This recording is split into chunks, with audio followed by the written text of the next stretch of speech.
আমি ৭ মাসের অন্তঃসত্ত্বা থাকা অবস্থায় আমার শাশুড়ি মা আমাকে বলল সকালের নাস্তাটা বানাতে। আমি সকাল ১১টা বেজে গেল তাও কোনো নাস্তা পেলাম না। এই ভেবে আমি নিচে এসে দেখলাম আমার শাশুড়ি মা আমাকে বলল আমি যেন সকালের নাস্তাটা বানাই। আমি তখন শাশুড়ি মাকে বললাম, "মা, আমি এই অবস্থায় কিভাবে নাস্তা বানাবো?"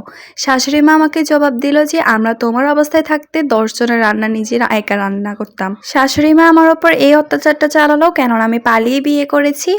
এই বিধায় তিনি তার ছেলের বৌমার কাছ থেকে কোনো যৌতুক পাননি। আমি পালিয়ে বিয়ে করায় আমার বাবার বাড়ি কেউ আমার কাছে খোঁজ খবর রাখেনি, তাই তারা আমাকে কোনো কিছু দিতেও পারেনি। তাই আমার শাশুড়ি মা আমার ওপর অনেক রেগে আছেন, যা পারছে আমাকে দিয়ে কাজ করাচ্ছেন। আমি ৭ মাসের অন্তঃসত্ত্বা জানার পরেও তিনি আমাকে দিয়ে সকালের নাস্তাটা বানালেন। এত পেট ব্যথার যন্ত্রণা আমি সহ্য করতে না পেরে আমার স্বামীকে কল করলাম। সে এখন আর আমাকে আগের মতো ভালোবাসে না। আমি যখন আমার স্বামীকে বিয়ে করেছিলাম তখন আমার স্বামী বেকার ছিল। সে কোনো চাকরি করতো না। আমার বাবা ছিল একটা কলেজের প্রফেসর। আমার বাবার বাড়িতে আমি নিজের হাতে এক গ্লাস পানিও খেতাম না। আমার মা এসে আমাকে পানি দিয়ে যেত। যেখানে আমি না খেলে আমার মা-বাবা জোর করে আমাকে খাইয়ে দিত, সেখানে এই বাড়িতে এসে আমি নিজে কাজ করে অন্তঃসত্ত্বা থাকা অবস্থায় আমার বাবা যেহেতু প্রফেসর ছিল, ওই কারণে আমার বাবা চেয়েছিল আমাকে একটা টাকাওয়ালা ছেলের কাছে বিয়ে দেওয়ার জন্য। কিন্তু আমি আমার কয়েক বছরের ভালোবাসাকে হারানোর ভয়ে আমি তাদেরকে ছেড়ে এসে একে বিয়ে করলাম। কিন্তু তাকে বিয়ে করেও আমার কোনো লাভ হলো না। সে বিয়ের কয়েক বছর পরে একটা ভালো চাকরি পেল, কিন্তু বিয়ের শুরুতে তার কোনো চাকরি ছিল না। এখন সে চাকরি পেয়ে আমাকে অতটা আগের মতো সময়ও দিচ্ছে না এবং আমার প্রতি কোনো খেয়ালও রাখছে না। আমি কোনো কিছু বললে আমার কোনো কথায় পাত্তাও দিচ্ছে না। আমার বাবা মা, আমি যেহেতু তাদেরকে ছেড়ে এখানে চলে এসেছি পালিয়ে বিয়ে করে, তাই তারা আমার সাথে কোনো সম্পর্ক রাখেনি এবং পরবর্তীতে কোনো সম্পর্ক রাখার চেষ্টাও করেনি। নাস্তা বানানো শেষ হওয়ার পর আমার শাশুড়ি আমাকে বলল কাপড়গুলো ধুয়ে দিতে। আমি বললাম, "মা, আমার অনেক পেটে ব্যথা করছে, তাই আমি আজকে কাপড়গুলো ধুতে পারবো না মা, কিছু মনে করবেন না।"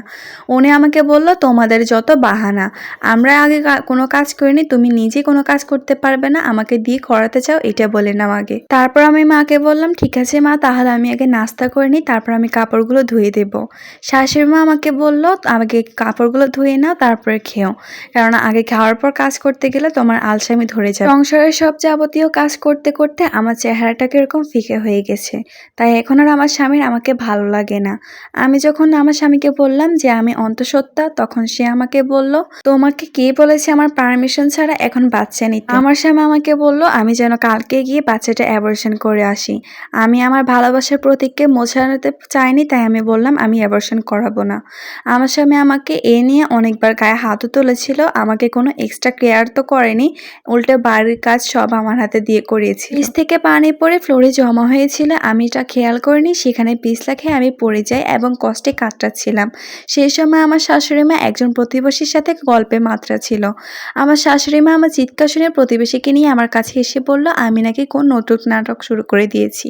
আমার পায়ের থেকে রক্ত বেরোতে দেখে আমার শাশুড়ি মা একটু ভয় পেল। তখন আমাকে বলল আমি কেন একটু ঠিকঠাক মতো চলাফেরা করি না। তখন প্রতিবেশী বলল আমাকে এখনই হাসপাতালে নিতে হবে। আমার শাশুড়ি বলল সে তার ছেলেকে না বলে আমাকে হাসপাতালে নিতে পারবে না। তখন আমার স্বামীকে ফোন দেওয়া, আমার স্বামী ফোন রিসিভ না করায় প্রতিবেশীর জোর জবরদস্তিতে আমার শাশুড়ি আমাকে হাসপাতালে নিয়ে আসতে বাধ্য। এরপর আমাকে হাসপাতালে নিয়ে আসা হলো। হাসপাতালে নিয়ে আসার পর ডাক্তার আমাকে বলল সিজার করতে হবে। আমার শাশুড়ি মাকে ডাক্তার বলল সিজারের টাকাগুলো জমা দিয়ে আমাকে যেন সিজারের রুমে নিয়ে যাওয়া হয়। আমার শাশুড়ি সিজারের টাকা দিতে রাজি হয় না, কেননা তার ছেলের এত টাকা সে খরচ করতে পারবে না। ডাক্তার আমার বোনের ননদ হয়ে সে আমাকে অপেক্ষা না করে সিজারে নিয়ে গেল। তখন আমি একটা ফুটফুটে কন্যা সন্তানের জন্ম দিলাম। কিছুক্ষণ পর আমার স্বামী আসলো আমাকে দেখতে। সে এসে বলল, "মা, টাকা জমা দিয়েছো?" আমার শাশুড়ি বলল, "না।" তারপর আমার স্বামী আমার কন্যা সন্তান হয়েছে জানতে পেরে আমার স্বামী এবং শাশুড়ি দুজনে খুব মুখ কালা করে নিল। আমার স্বামীর কোলে আমার বাচ্চাকে দেওয়ার পর সে আমার বাচ্চাকে একবারও কোলে নিল তো দূরের কথা, আমার বাচ্চাকে দেখলোও না। আমার স্বামীর সাথে আমার দেখা হওয়ার পর আমার স্বামী আমাকে বলল, "তুমি ইচ্ছে করে এরকমটা করেছো, দেখে শুনে চললে তো আজকে আমার এই টাকাগুলো খরচ করতে হলো না।" আমার শাশুড়ি আমাকে বলল, "এত কিছু করেছো যেহেতু একটা কন্যা সন্তানের জন্ম দিয়েছো, কারণ একটা ছেলে সন্তানের জন্ম দিল তো আমরা খুশি হতাম।" তখন আমার ডাক্তার বলে উঠল, "আপনি নিজে একজন মহিলা হয়ে কিভাবে আরেকটা মেয়ের ব্যাপারে এই কথা বলতে পারলেন?"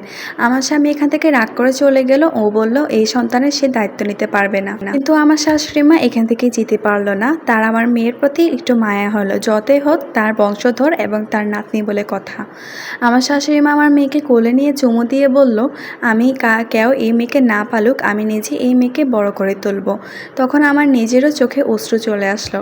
আমি মনে মনে বললাম, যতই হোক আমার জন্য না হোক নিজের নাতনির জন্য হলেও আমাকে এখন একটু হলেও ভালোবাসবে। ধীরে ধীরে আমার মেয়ে বড় হতে লাগলো এবং সে তার বাবার ভালোবাসা জয় করে নিতে লাগলো। তার বাবাও এখন তার মেয়েকে ছাড়া থাকতে পারে না এবং সেও তার বাবাকে ছাড়া থাকতে পারে না। আর এভাবে আমাদের দাম্পত্য জীবন সুখের হলো। আর আমার বাবার পরিবারের সবাই আমার মেয়ে হয়েছে শুনে আমার সাথে আর অভিমান করে থাকতে পারলো না। তারাও আমার সাথে সব সম্পর্ক ঠিক করে নিল।